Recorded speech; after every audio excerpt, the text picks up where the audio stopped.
Hi guys, എല്ലാവർക്കും നമസ്കാരം. ഇനി എത്ര തേങ്ങ വേണമെങ്കിലും ഒരു വിഷമവും കൂടാതെ സ്വദേശത്തും വിദേശത്തും എത്ര പാഴ്സൽ വേണമെങ്കിലും കൊണ്ടുപോകും. എങ്ങനെയാണെന്നല്ലേ, വരൂ നമുക്ക് നോക്കാം. നമുക്ക് ആവശ്യമായ തേങ്ങ നല്ലപോലെ ചിരണ്ടിയെടുക്കുക. ചിരണ്ടിയെടുത്തതിന് ശേഷം ഒട്ടും തന്നെ വെള്ളമയമില്ലാത്ത ഒരു ചീനച്ചട്ടിയിൽ ഒട്ടും തന്നെ എണ്ണ ചേർക്കാതെ കണ്ട് നന്നായി റോസ്റ്റ് ചെയ്തെടുക്കുക. ഒരു 1/4 പരുവമാകുമ്പോൾ അതിലേക്ക് 2 ടീസ്പൂൺ ഉലുവ ചേർക്കുക.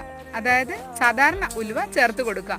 ഉലുവയും തേങ്ങയും നന്നായി ഗോൾഡൻ നിറമാകുന്നവരെ വറുത്തെടുക്കുക. കരിഞ്ഞൊന്നും പോകരുത്. അതിൽ നിന്ന് എണ്ണ കിനിഞ്ഞു വരും.